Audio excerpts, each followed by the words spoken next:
Origins Cock, Asan, writer, director, producer, music director John Paul George, Guppy films. അദ്ദേഹത്തിൻ്റെ സിനിമയാണല്ലോ guppy. അത് പുള്ളി എപ്പോഴും നന്നായിട്ട് ബ്രാൻഡ് ചെയ്യാറുണ്ട്. പല പ്രാവശ്യം എഴുതി കാണിക്കുന്നുണ്ട്. പുള്ളി ഗപ്പി സിനിമയിലെ സീനും ഇതിൽ IFFK ഇടയ്ക്ക് കാണിക്കുന്നുണ്ട്. പിന്നെ BMS വരെ ഗപ്പിയുടെ ലോഗോ വെച്ചിട്ടുള്ളതുണ്ട്, production company. That's good, branding ആണല്ലോ. പിന്നെ മ്യൂസിക് ഡയറക്ടർ ഇദ്ദേഹം തന്നെയാണ്. കുഞ്ഞിക്കവൽ മേഘമേ ഓൾറെഡി ഹിറ്റായിട്ടുള്ള എല്ലാവർക്കും ഇഷ്ടപ്പെട്ടുള്ള ഒരു പാട്ടാണ്. That's nice. പിന്നെ എഴുതാപ്പുറങ്ങളിൽ പഴുവാക്കായിരെന്നൊക്കെ പറഞ്ഞിട്ടുള്ള അങ്ങനെ ഇതിൽ കുറേ ഇദ്ദേഹത്തിൻ്റെ ഒരു ഫിലിം മേക്കിംഗ് സ്റ്റൈൽ അറിയാലോ. അതിന് ഉതകുന്ന തരത്തിലുള്ള കുറേ ഫീൽ ഗുഡ് സോങ്സും പിന്നെ സാഡ് സോങ്സും അങ്ങനെയൊക്കെ ഉണ്ട്. വിനായക് ശശികുമാറാണ് ലിറിസിസ്റ്റ്. ഒറിജിനൽ സ്കോർ ചെയ്തിരിക്കുന്നത് അജീഷ് ആൻഡോ. അങ്ങനെ പ്രത്യേകിച്ചൊന്നും തോന്നിയില്ല. പിന്നെ അലിൻ ജോസ് അല്ല, വിമൽ ജോസ് തച്ചിലാണ് ഇതിൻ്റെ DOP. ഇതിലെ തുടക്കത്തിൽ ഹിൽ സ്റ്റേഷനൊക്കെ കാണിക്കുന്നുണ്ട്, ഈ ജോമോൻ ജ്യോതിറിൻ്റെ സ്ഥലം, ആ കഥാപാത്രത്തിൻ്റെ. അപ്പോൾ അവിടെ ഫുള്ള് പുകയാണ്, പച്ചപ്പുല്ല്, കുന്തിരിക്കം, ചട്ടിയിലിട്ട് കത്തിച്ച കുന്തിരിക്കം മൺചട്ടിയിൽ. ആ കുന്തിരിക്കവും മൺചട്ടിയും തന്നെ ഇത് സിനിമയ്ക്കുള്ള സിനിമയാണല്ലോ, അതിൻ്റെ ഷൂട്ടിംഗ് പ്രോസസ്സ് കാണിക്കുന്ന സമയത്തും ഈ കുന്തിരിക്കം മൺചട്ടിയും കാണിക്കുന്നുണ്ട്. ബട്ട് ആ ഒരു വൈറ്റ് ഷോട്ടും ആ കാർഡും പിന്നെ ഇൻറ്റീരിയർ സീൻസും, ഇത് ഷൂട്ടിംഗ് കാണിക്കുന്ന ഒരു ഫ്ലാറ്റിനകത്തുള്ള ഇൻറ്റീരിയർ സീൻസും അവിടെ ലൈറ്റിങ്ങും ചില പരിപാടികളൊക്കെ നന്നായിരുന്നു. കിരൺദാസ് ആണ് എഡിറ്റിംഗ്, പാവിത്ത സിനിമാറ്റോഗ്രാഫി. ആക്ച്വലി വാണിംഗ് പറയുന്നത് നമ്മുടെ ഇൻട്രൻസ് ആണ്, പക്ഷേ ഒരു പ്രത്യേക ടോണിലാണ് പറയുന്നത്. കോമഡിയാണ് ഉദ്ദേശിച്ചെങ്കിൽ നല്ല ബോറായിട്ടുണ്ട്. പിന്നെ വേറൊരു ഇതുവരെ കാണാത്തൊരു സമർപ്പണം, സിനിമയ്ക്ക് വേണ്ടി പണം മുടക്കി അപമാനിതരായ നിർമ്മാതാക്കൾക്ക് സമർപ്പണം. വല്ലാത്തൊരു സമർപ്പണം തന്നെ. 2 hours 40 minutes ആണ് ഈ സിനിമയുടെ ഡ്യൂറേഷൻ എന്ന് പറയുന്നത്. അപ്പോൾ സിനിമ ഇങ്ങനെ തുടങ്ങി ടൈറ്റിൽ കാർഡ്സ് തന്നെ വരുന്നത് ഏകദേശം 43 minutes ആകുമ്പോഴാണ്. അപ്പോഴിതിങ്ങനെ പറഞ്ഞ് ഇതിലേക്ക് കൊണ്ടുവരാൻ തന്നെ കുറേ സമയം എടുക്കുന്നുണ്ട്. ജോമോൻ ജ്യോതിറിൻ്റെ ക്യാരക്ടർ ഒരു ഫിലിം ആസ്പിറൻ്റ് ആണ്. ഒരു ED ആയിട്ട് എങ്ങനെ കയറിയിട്ട് അസിസ്റ്റൻ്റായിട്ട് എങ്ങനെ കയറിയിട്ട് എങ്ങനെ സിനിമയിൽ അങ്ങനെയുള്ള ഒരുപാട് സിനിമേൻ്റെ രക്തമാണെന്ന് പറഞ്ഞിട്ട് ബയോക്കെ വെച്ച് നടക്കുന്ന ഒരുപാട് ചെറുപ്പക്കാരികളുള്ളൊരാളാണ്. അപ്പോൾ അങ്ങനെ ഒരാളാണ്. അപ്പോൾ പുള്ളി അതിനു വേണ്ടി നന്നായിട്ട് കുറേ ആളുകളെ ഫോൺ ചെയ്ത് അതിൻ്റെ പുറകെ നടക്കുന്ന ഒരാളാണ്. സോ ഇദ്ദേഹം ഒരു ഷൂട്ടിംഗ് സൈഡിൽ എത്തിപ്പെടുന്നതാണ്, ജോമോൻ ജ്യോതിർ. അവിടെയാണ് നമ്മുടെ ശോഭി തലകൻ്റെ ശബ്ദം തന്നെ സ്വയം ഡബ് ചെയ്യുമ്പോൾ എനിക്ക് ഭയങ്കര ഓക്കേഡ്നെസ്സാണ്. ഇദ്ദേഹം പല സീരിയൽ നായകന്മാർക്കും ഈ ഇതര ഭാഷാ സിനിമകളിലെ വില്ലന്മാർക്കൊക്കെ ഡബ് ചെയ്തിട്ട് ഇദ്ദേഹത്തിൻ്റെ ശബ്ദവും ഇദ്ദേഹത്തിൻ്റെ ക്യാരക്ടറും കാണുന്ന സമയത്ത് തന്നെ എന്തോ ഒരു ഏച്ച് കെട്ടിയ പോലെ, ഒന്നുകിൽ സീരിയൽ പോലെ തോന്നും. ഇദ്ദേഹം മുമ്പ് റിവ്യൂസ് പറഞ്ഞിട്ടുണ്ട്, ഇല്ലെങ്കിൽ ഏതോ ഇതര ഭാഷാ സിനിമ ഡബ് ചെയ്ത പോലെ തോന്നും. പോരാഞ്ഞിട്ട് ഇതിലൊരു ചൂടനായിട്ടുള്ള ഒരു ഡയറക്ടർ, അങ്ങനെ ഡയറക്ടേഴ്സ് ഉണ്ടല്ലോ, തൊട്ടരും പിടിച്ചതിനൊക്കെ ദേഷ്യപ്പെടുന്ന, തെറി പറയുന്ന, പിന്നെ കൂടെ വർക്ക് ചെയ്യുന്ന ആളുകളെ, പിന്നെ കൊളീഗ്സിനെ, കോവർക്കേഴ്സിനെ യാതൊരുവിധ മനുഷ്യന്മാരുമായി പോലും കാണാത്ത അങ്ങനെ ചില ഡയറക്ടർമാരുണ്ടെന്ന് കേട്ടിട്ടില്ല, അങ്ങനെ ഉണ്ട്. കാസർഗോഡുള്ള ചില ആൾക്കാരെ കുറിച്ചൊക്കെ അങ്ങനെ കേട്ടിട്ടുണ്ട്. അപ്പോൾ പറഞ്ഞു വരുന്നത് എന്താ വെച്ച് കഴിഞ്ഞാൽ അങ്ങനെയുള്ള ഡയറക്ടർ. പക്ഷേ ഇദ്ദേഹം അഭിനയിച്ച് വന്നപ്പോൾ തിലകൻ്റെ ഫേസ് കട്ട് ഉണ്ട്, തിലകൻ്റെ ഒരു ആക്ടിങ് ന്യൂവാൻസസ് ഒക്കെ ഉണ്ട്. പക്ഷേ ഇതെല്ലാം കൂടി ഒരുമാതിരി നമ്മുടെ കിലുക്കത്തിലെ തിലകൻ ഒരുമാതിരി തുറമുട്ടിയ അവസ്ഥ പോലെ പോയി. അതായത് ഇദ്ദേഹനെ ഫുൾ ടൈം, കിലുക്കത്തിലെ തിലകൻ ഒരു ചൂടനാണല്ലോ, അതുപോലെ അപ്പം ആ കഥാപാത്രമാണ് ഞാൻ പറയുന്നത്. അങ്ങനെ ഇത് കാണിക്കുന്നത് അരഗൻ്റായിട്ടുള്ള ഒരു ഡയറക്ടറെയാണ്. പക്ഷെ അത് കാണുന്ന സമയത്ത് ഭയങ്കര, ഇദ്ദേഹത്തിൻ്റെ ഡബ്ബിങ് കൂടി ആവുന്ന സമയത്ത് ഭയങ്കര ആർട്ടിഫിഷ്യാലിറ്റി. പിന്നെ ബിബിൻ പെരുമ്പള്ളി നമ്മുടെ വേഫെയറിൻ്റെ. അപ്പോൾ വേഫെയറിൽ ഇതിൽ ഇൻവെസ്റ്റ് ചെയ്തെന്ന് തോന്നുന്നു, ഡിസ്ട്രിബ്യൂഷൻ ഉണ്ടെന്ന് തോന്നുന്നു. അപ്പോൾ അതുകൊണ്ടാണെന്ന് തോന്നുന്നു മമ്മൂക്ക് അവസാനം വോയിസ് ഓവർ കൊടുത്തിട്ടുണ്ട്. അപ്പോൾ ബിബിൻ പെരുമ്പള്ളി നന്നായിട്ടുണ്ട്. പുള്ളി ഒരു ടിപ്പിക്കൽ ക്ലീഷേഡായിട്ടുള്ള ഒരുപാട് സിനിമകളിൽ നമ്മൾ വർഷങ്ങൾക്ക് ശേഷത്തിനകത്ത് ഇദ്ദേഹം ചെയ്ത മ്യൂസിക് ഡയറക്ടർ ഷാൻ റഹ്മാൻ, പിന്നെ സുരേഷ് കൃഷ്ണ കുറേ സിനിമയിൽ ചെയ്തിട്ടുണ്ട്. അങ്ങനെ അതേ ഒരു കൈൻഡ് ഓഫ് വളരെ പോമ്പസ് ആയിട്ടുള്ള അരഗൻ്റായിട്ടുള്ള തെറി വിളിക്കുന്ന ടോവിനോടെ ലാൽ ജൂനിയറിൻ്റെ പടത്തിലുള്ള. അപ്പോൾ അത് പറഞ്ഞപ്പോഴാണ് അതിൽ രഞ്ജിത്ത് ഒരു ഡയറക്ടറായിട്ട് ചെയ്തിട്ടുണ്ട്. ആ സിനിമയുടെ പേര് നടികർ. അപ്പോൾ രഞ്ജിത്തിനെ അതിലൊരുമാതിരി എന്തോ ഒരു അരഗൻ്റ് ഡയറക്ടർ. അപ്പോൾ ഒരു ഡയറക്ടർമാരെ മുഴുവൻ ഇങ്ങനെയാണ് ചിത്രീകരിക്കുന്നത്. അതായത് എന്തോ ഒരു ഭയങ്കര ഒരു വൃത്തിയോട്ടന്മാരായിട്ടാണ് ചിത്രീകരിക്കുന്നത്. അപ്പോൾ അത് രഞ്ജിത്ത് ചെയ്തത് ഇതിൽ ശോഭി തലകൻ. അപ്പോൾ അതിലെ ടോവിനോടെ കഥാപാത്രം പോലെയുള്ള ഒരു കഥാപാത്രമാണ് ബിബിൻ പെരുമ്പള്ളി, ഒരു സ്റ്റാർ, ഒരു അങ്ങനത്തെ ഒരു ക്യാരക്ടറുള്ള ഒരു സ്റ്റാറായിട്ട്. അപ്പോൾ പുള്ളി അത് കുഴപ്പമില്ലാത്ത രീതിയിൽ ചെയ്തിട്ടുണ്ട്. അപ്പോൾ ഇത്രയൊക്കെയാണ്. പിന്നെയാണ് നമ്മുടെ ആശാൻ, ഇന്ദ്രൻസ് ചേട്ടൻ്റെ കഥാപാത്രം. പുള്ളി ഇതിൽ നന്നായി ആക്ട് ചെയ്തിട്ടുണ്ടോ ചോദിച്ചാൽ ചെയ്തിട്ടുണ്ട്. കാരണം ഇതിൽ പുള്ളി കുറേ ഡയലോഗ്സ് പറയുന്നുണ്ട്. പിന്നെ ഇദ്ദേഹം ആ ഫ്ലാറ്റിൽ താമസിക്കുന്ന ഒരാളാണ്. അപ്പോൾ സ്വാഭാവികമായിട്ടും പുള്ളിയുടെ പ്രായത്തിനനുസരിച്ചുള്ള റോളാണ്. ആ പുള്ളി എന്താണ് ചെയ്തിട്ടുണ്ട്. പക്ഷേ പുള്ളി അവസാനമൊക്കെ ചെയ്തപ്പോഴേക്കും പിന്നെ എനിക്ക് തോന്നിയിട്ടുള്ളത് സിനിമയ്ക്കുള്ള സിനിമയാണല്ലോ. അപ്പോൾ അവസാനമൊക്കെ ആയപ്പോഴേക്കും ഓൾറെഡി ഈ സിനിമ എനിക്ക് പേഴ്സണലി കണക്റ്റ് ആവുന്നില്ല. കാരണം ഒരു ഇമോഷൻസ്, അതായത് ഇദ്ദേഹത്തിന് ഈ ജോൺ ബോളിൻ്റെ ഈ ഫിലിം മേക്കിംഗ് സ്റ്റൈലിൽ ഒരു ഇമോഷണൽ ഡ്രൈനേജ് പരിപാടി, അത് കുറേ ഇമോഷൻസ് ഇങ്ങനെ ഇടയ്ക്ക് വരിക, പിന്നെ കോമഡി കാണിക്കുക, പിന്നെ ഇതിൽ വല്ലാണ്ട് ഡയലോഗ്സ് പറഞ്ഞാൽ എനിക്ക് തോന്നുന്നു സിനിമാക്കാരുടെ കഥ പറയുമ്പം ഈ സകല തോന്നിയസം പറയണമല്ലോ. കാരണം ഇവർ വാ തുറന്ന തോന്നിയസാണല്ലോ പറയുന്നത് എന്ന രീതിക്കാണ്. അപ്പോൾ ഇതിൽ അണ്ടി എന്ന് പറയുക.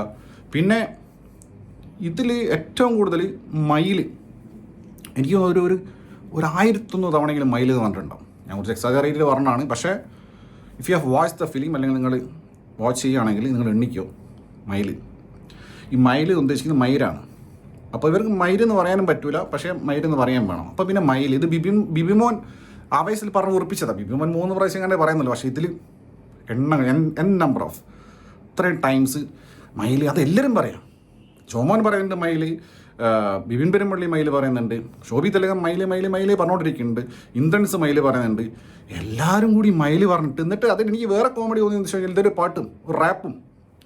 മയിൽ സിനിമയിൽ. അപ്പോൾ ഈ സിനിമ ഓൾറെഡി വരും മയിൽ എന്നുള്ള കോണ്ടെക്സ്റ്റിലാണ് മയിൽ യൂസ് ചെയ്തേക്കുന്നത്. പിന്നെ സിനിമയിൽ എന്ന് പറയുമ്പം സിനിമയെ റെസ്പെക്ട് ചെയ്യുന്ന ഒരാളായതുകൊണ്ടായിരിക്കില്ല തുടക്കത്തിൽ ഇങ്ങനെ അപമാനിതരായ നിർമ്മാതാക്കൾക്ക് മറ്റേതൊക്കെ കൊടുത്തേ ഡെഡിക്കേഷനൊക്കെ. എന്നിട്ട് പാട്ട് ഇങ്ങനെ, അതെനിക്ക് ഭയങ്കര ഒരു കോൺട്രഡിക്റ്റ് ആയിട്ട് തോന്നി. അപ്പോൾ അതാണ്. പിന്നെ തീട്ടം, തൂറൽ, വളി, കക്കൂസ്, കുണ്ടി, പിന്നെ കുണ്ടി മറ്റേ പൂട്ട് വെച്ച് അടയ്ക്കുന്നത് പറയാം. അപ്പോൾ ഇത് കണ്ടിന്യൂസ് ആയിട്ട് കേൾക്കുമ്പോൾ ഭയങ്കര ഓക്കേഡായിട്ട് ഫീൽ ചെയ്യും. അതായത് ഭയങ്കര ഫോഴ്സ്ഡ് ആയിട്ട്, ഭയങ്കര വിയേർഡായിട്ട്. അതൊന്നും പറഞ്ഞില്ലെങ്കിൽ ആ സീൻ അങ്ങനെ തന്നെ പോകുമായിരുന്നു. ഇനി സിനിമാക്കാരൊക്കെ ഇങ്ങനെ പറയും എന്നുള്ളതാണെങ്കിൽ ഇന്ദ്രൻസിൻ്റെ കഥാപാത്രം ഇങ്ങനെ തന്നെ. പിന്നെ ഈ അബിൻ ബിനോ ഉള്ള സിനിമയിലൊക്കെ ഇദ്ദേഹത്തിന് കക്കൂസ് കഴുകാനായിരിക്കും പ്രധാന പരിപാടി. അതെന്താണ് അദ്ദേഹത്തെ അങ്ങനെ സ്റ്റീരിയോടിപ്പിക്കലായിട്ട് കാസ്റ്റ് ചെയ്യുന്നത് എനിക്കറിയില്ല. ഞാൻ ഒരു പടം കണ്ടപ്പോൾ അതിൽ ഇദ്ദേഹം കക്കൂസ് കഴുകാം. ഈ പടത്തിൽ കക്കൂസ് കഴുകലും കക്കൂസ് പോക്കും കക്കൂസിലെ ബീഡിക്കുറ്റി വെറുക്കലും. പിന്നെ രോമാഞ്ചത്തിലും കക്കൂസ് ഉണ്ട്. അതും ജോൺ ബോളായിട്ട് കണക്റ്റഡ് ആയിട്ടുള്ള സിനിമ. അപ്പോൾ അബിൻ ബിനോൻ്റെ കാര്യം എനിക്കറിയില്ല. പുള്ളി കക്കൂസ് റിലേറ്റഡ് ആയിട്ടുള്ള ക്യാരക്ടേഴ്സ് ചെയ്തുകൊണ്ടിരിക്കുക. അങ്ങനെ അപ്പോൾ അങ്ങനെ കുറേ സംഭവമുണ്ട്. പിന്നെ എനിക്ക് ടെക്നിക്കലി ഭയങ്കര എററായിട്ട് തോന്നി സിനിമയ്ക്കകത്തുള്ള ടെക്നിക്കൽ എററെല്ലാം പറയുന്നത്. ഇത് പിടിച്ചിരിക്കുന്ന സിനിമാക്കാരാണല്ലോ. അപ്പോൾ ഇതിൽ സിങ്ക് സൗണ്ടാണ് ഇവർ ഷൂട്ട് ചെയ്യുന്ന സിനിമയ്ക്കുള്ള സിനിമയെ സിങ്ക് സൗണ്ട് അവർ ചെയ്യുന്നത്, ഡബ്ബിങ് അല്ല. അപ്പോൾ സിങ്ക് സൗണ്ട് ആവുന്ന സമയത്ത് സ്വാഭാവികമായിട്ടും മാക്സിമം സൈലൻസ് വേണം സെറ്റിൽ. പക്ഷെ ഇതൊരു ഫ്ലാറ്റിന് വന്ന് ഷൂട്ട് ചെയ്യുമ്പോൾ ഫ്ലാറ്റിൻ്റെ 13 നിലയുള്ള ആൾ വളിവിടാൻ പോലും പാടില്ല എന്ന് അതിൽ പറയുന്നത്. അങ്ങനെയുണ്ട് ഒരു ഷൂട്ടിങ്. അതെന്ത് ഷൂട്ടിങ് അത്? ആരും ഒന്നും അനങ്ങാൻ പാടില്ല, ശ്വാസം വിടാൻ പാടില്ല. ലിറ്ററലി ഒരു വലിവുള്ളൊരു കളവൻ, അയാൾ ശ്വാസം വിടാൻ പാടില്ല. ശ്വാസം വിട്ട് കഴിഞ്ഞാൽ സിങ്ക് സൗണ്ടിൽ പിടിക്കുന്നു. അപ്പോൾ ഇതിന് നോയിസ് ക്യാൻസലേഷൻ എന്ന് പറഞ്ഞ പരിപാടിയൊന്നും ഇല്ലേ?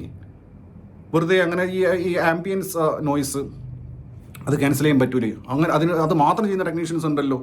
ഈ നോയിസ് ക്യാൻസലേഷൻ മാത്രം ചെയ്യും. എന്തിന്? ഒരു സിമ്പിൾ ആപ്പിൽ ഇട്ടാൽ നമുക്ക് ചെയ്യാം. മെറ്റൽ വരെ നോയിസ് ക്യാൻസലേഷൻ ചെയ്യാൻ പറ്റും. എപ്പോൾ അതൊരു ബൈക്ക് പോയി താഴെ കൂടെ, അത് മെറ്റൽ ഇട്ട് കഴിഞ്ഞാൽ റീൽസ് ഇടുന്ന സമയത്ത് സിമ്പിളായിട്ട് ആപ്ലിക്കേഷൻ കൊടുത്തു കഴിഞ്ഞാൽ നോയിസ് ക്യാൻസൽ ചെയ്യാൻ പറ്റും. പിന്നെ ഇതിലെന്താണ് ഇവർ പറഞ്ഞുകൊണ്ടിരിക്കുന്നത്? ഇത്രയും ബുദ്ധിമുട്ടാണെങ്കിൽ സിങ്ക് സൗണ്ട് ചെയ്യണ്ട, ഡബ് ചെയ്തിട്ട് നാച്ചുറൽ ആയിട്ടുള്ള ഒരു സറൗണ്ടിങ് ഫീൽ ചെയ്യാനുള്ള സെറ്റിങ് മറ്റേ ഇത് സിങ്ക് സൗണ്ട് യൂസ് ചെയ്യുന്നത്. അങ്ങനെ ചെയ്യാം. അത് ഡബ് ചെയ്തിട്ട് കൺവേർട്ട് ചെയ്തിട്ട് സിങ്ക് സൗണ്ട് പോലെ നമുക്ക് ഫീൽ ചെയ്യിപ്പിക്കാം. ഏത് നൂറ്റാണ്ടല്ല സിനിമ എടുക്കുന്നത്? എന്തൊക്കെ ചെയ്യാം, എന്തൊക്കെ പരിപാടി ചെയ്യുക സൗണ്ടിലായാലും വിഷ്വൽസിലായി കഴിഞ്ഞാലും. എന്നിട്ട് ഇതിൻ്റെ പേരിൽ ഒരു ഫ്ലാറ്റിൽ, പിന്നെ ഈ ഫ്ലാറ്റിലുള്ള എന്ത് മൊയന്തുകളെ ഫ്ലാറ്റിൽ താമസിക്കുന്ന ആൾക്കാരെ ഞാൻ ആലോചിക്കുന്നത്. ഇവർക്കൊന്നും വേറെ പണിയില്ലേ? ഏതോ ഷൂട്ടിംഗ് നടക്കുന്നതൊക്കെ കാണാം.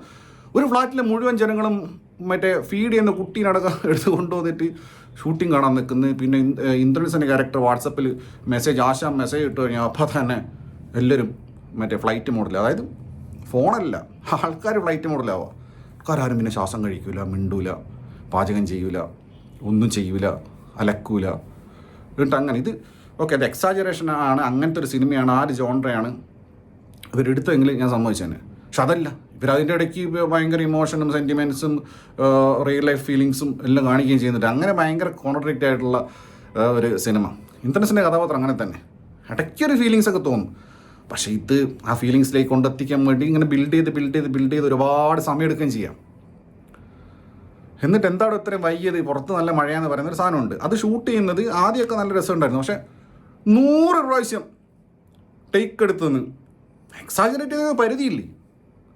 ഒരു ജൂനിയർ ആർട്ടിസ്റ്റ് പോലും അല്ലാത്ത ഒരു ഇത്രയും ഒരാളെ കൊണ്ട്, ഒരു കളവനെ കൊണ്ട് കഥാപാത്രം പറയുന്നത് അല്ല, ഇന്ദ്രൻസിനില്ല, ആ കഥാപാത്രത്തെ പിടിച്ചു വലിച്ചുകൊണ്ട് 100 ടേക്ക് എടുക്കാൻ തലയ്ക്ക് ഓളമുള്ള ആൾക്കാരാണ് ഈ സിനിമ ഷൂട്ട് ചെയ്തുകൊണ്ടിരിക്കുന്നത്.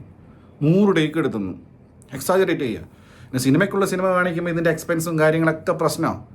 പാരലായിട്ട് വേറെ സിനിമ ഷൂട്ട് ചെയ്യുമ്പോൾ അതിൻ്റെ എക്സ്പെൻസും പെർ ഡേ എക്സ്പെൻസും ഇത് കാര്യം. അതായത് ഇത് ഒരു സിനിമയെക്കുറിച്ച് ഒരു ചുക്ക് അറിയാത്ത ഒരാൾ കാണുമ്പോൾ പ്രത്യേകിച്ചൊന്നും തോന്നാൻ സാധ്യതയില്ല.